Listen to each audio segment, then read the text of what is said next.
This video is brought to you by patreon.com/worsttake. Get access to exclusive live streams and Discord servers, on-screen shoutouts, and early access to some videos when you join now. Help make sure that we can continue to make content like this by supporting the Patreon. Links are in the description down below.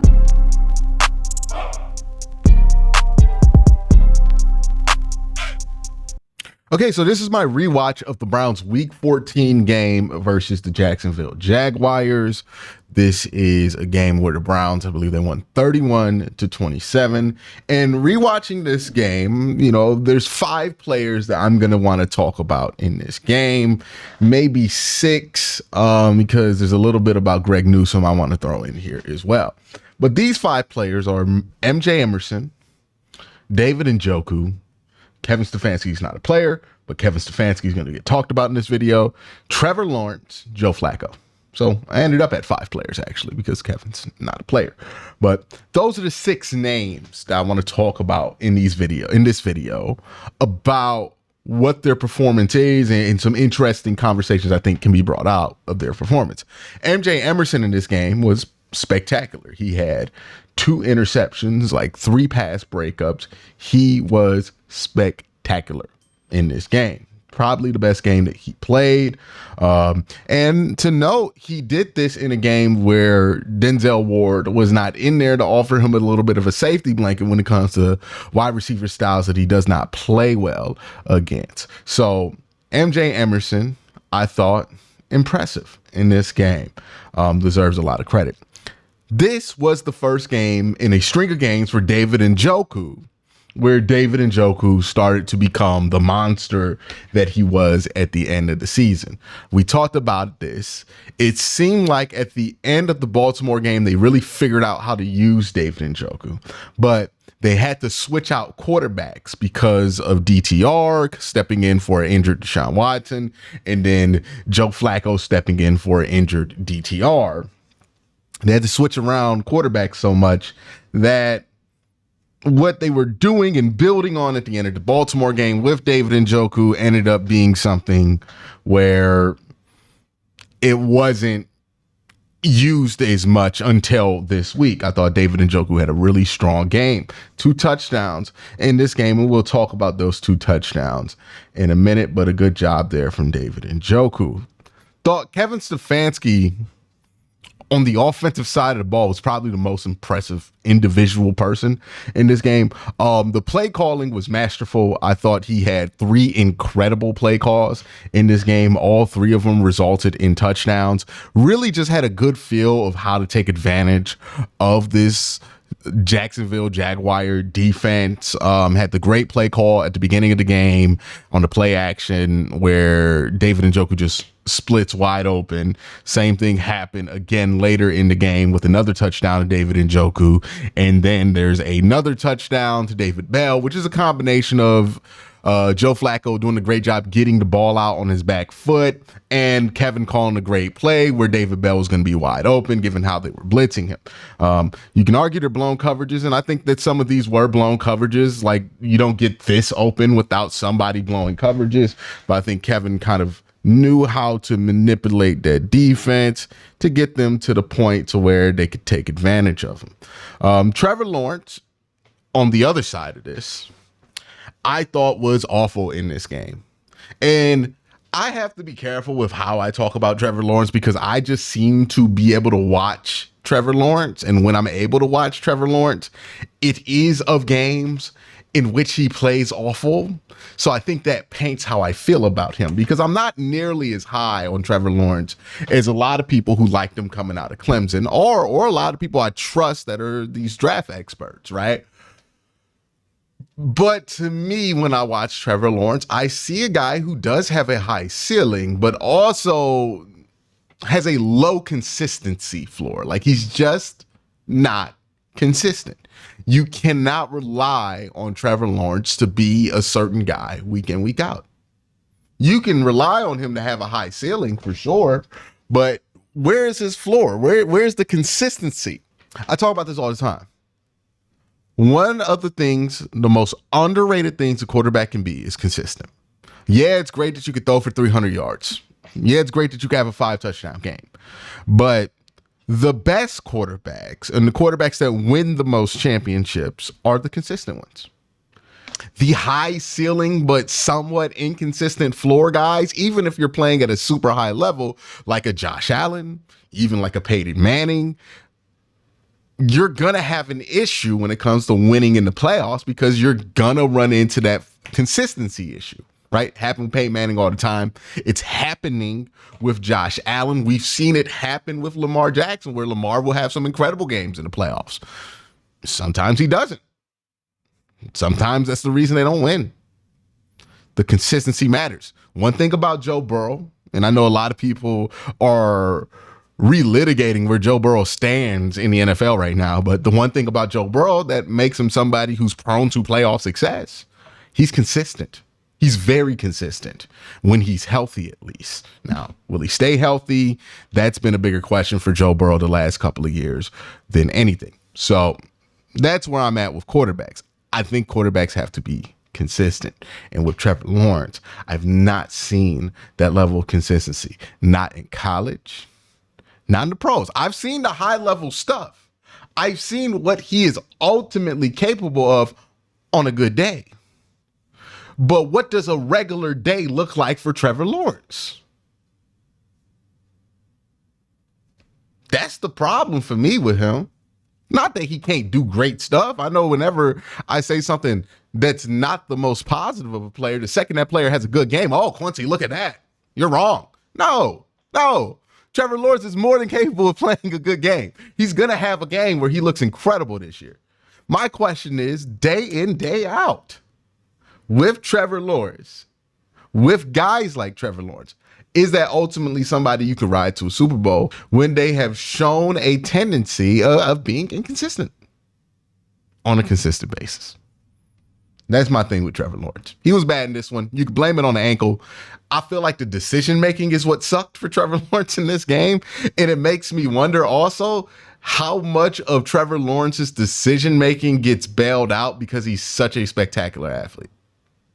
And if that is not there for Trevor Lawrence, and who is he at quarterback? I don't know. I'm not saying he's a trash quarterback. He's going to be a good quarterback because he has the physical gifts and the upside to still be a good quarterback no matter what. The question with him is like, hey, is he going to live up to that promise? Is he going to be a franchise championship level quarterback? And I just haven't seen the level of consistency there enough for Trevor Lawrence to think that he's going to get anywhere close to that. Again, going to be a good quarterback, going to be a Pro Bowl quarterback. Not sure if that's a quarterback that gets you over the hump. But let's talk about Joe Flacco.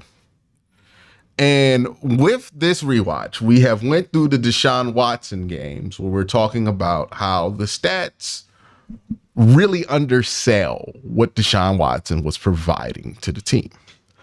I think this is a similar thing with Joe Flacco, but in the opposite direction.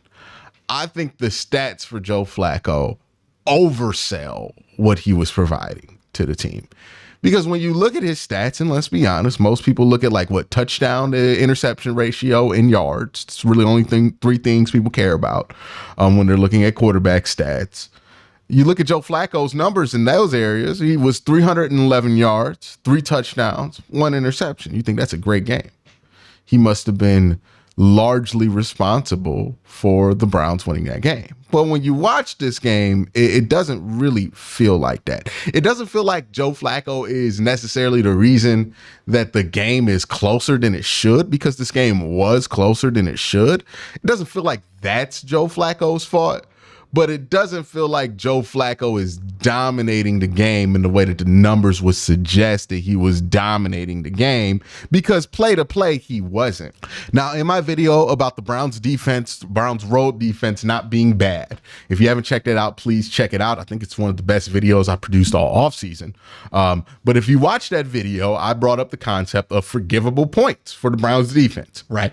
Times where the offense put the defense in a no-win situation and points were scored because of that. And just a Sparks Note version for anybody who did not see, the rules I used to determine that: the Browns offense gave the Browns opponent's offense the ball within Cleveland territory, then 3 of those points from that drive, if points result, will be forgiven from the total number, and if 7 points are scored on a drive where the Browns offense or special teams gives the ball up to the opposing offense within the red zone, then all 7 of those points will be forgiven. The defense gave up what I would categorize as 10 forgivable points in this game. So if you look at the total number, 27 points. I think 10 of those points, you can say Browns defense gave up what is reasonable to assume about 17 fair points in this game.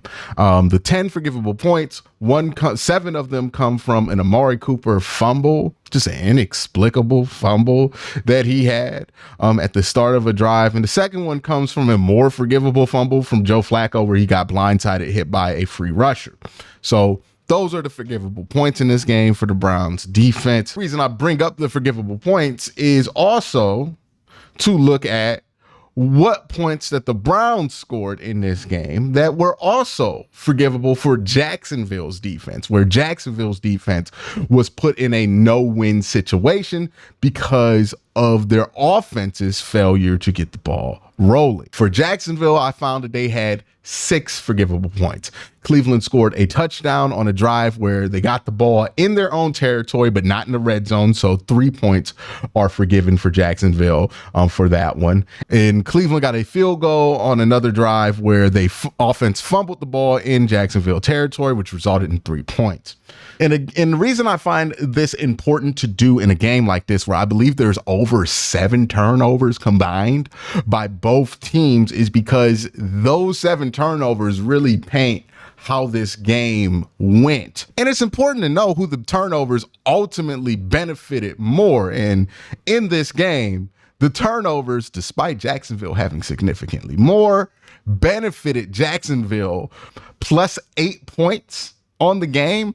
And that brings me to Joe Flacco. And again, I don't think Joe Flacco was bad in this game, but I don't think Joe Flacco played as well as that stat line: 300 plus yards, 3 touchdowns, 1 interception would suggest. So what I wanted to do was look at Joe Flacco's game and see how many of these points that the Browns score offensively where I think that he is one of the main factors in why those points are being scored.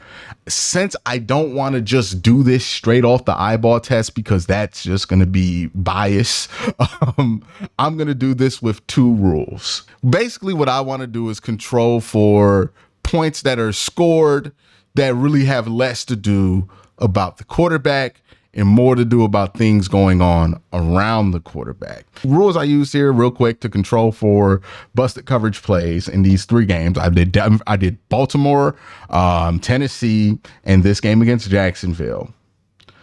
Are if you score off a touchdown that's plus 20 yards on a busted coverage, then that's plus 3 points instead of plus 7. If you score on a touchdown that's plus 35 and a busted coverage, then that's plus 0 points here. So when I did this with Joe Flacco in this game, he came out plus 14 on offense.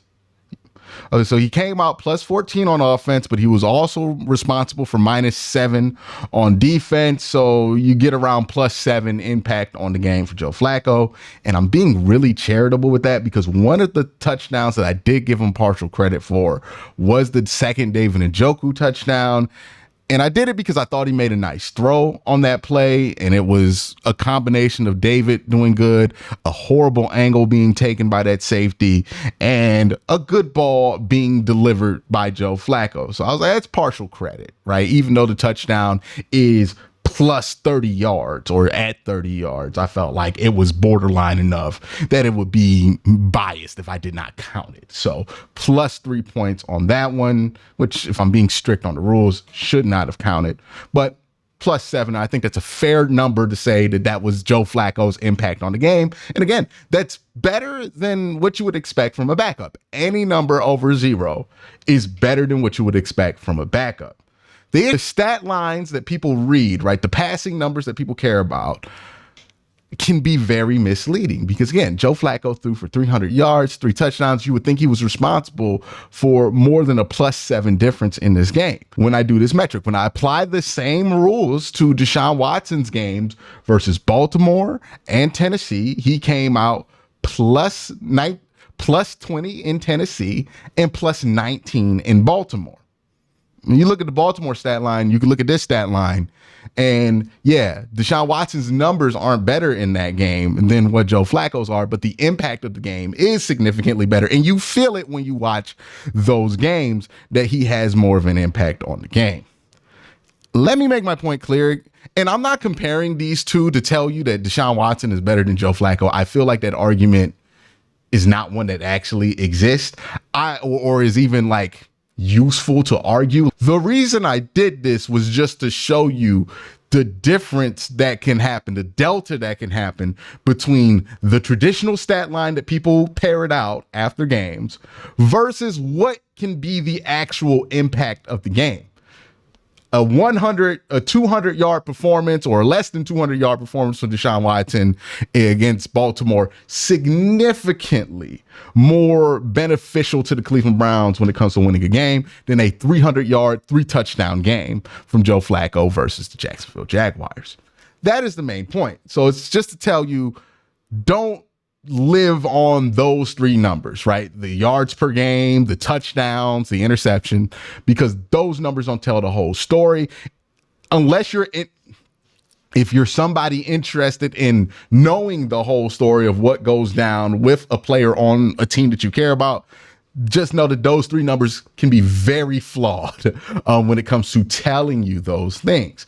And they shouldn't be used as a overall barometer to tell you how a player played. And that's kind of the issue with stuff like QBR, quarterback rating, or any kind of aggregate score that you get from these numbers, because ultimately those three numbers kind of dictate what your QBR is going to be. It dictates what your quarterback rating is going to be, because those numbers are similarly overvalued in those metrics. So that's why you got to watch football, not read it. My PSA of the day. Overall, thought Joe Flacco was good in this game. Thought Kevin Stefanski, David Njoku were spectacular. And I thought MJ Emerson was spectacular in this one as well. Trevor Lawrence, he stunk in this game. And again, maybe that's what I'll do. Maybe this year I'll watch every Trevor Lawrence game I can get my hands on, and I have NFL Sunday tickets, so I have the chance to watch every Trevor Lawrence game. So maybe I'll do that to really get an idea of how I feel about Trevor Lawrence. But man, what I've seen so far just doesn't impress me too much. But that's my thoughts on this game. Let me know what you think in the comment section down below. Y'all have a great day. Have an even better night. Peace.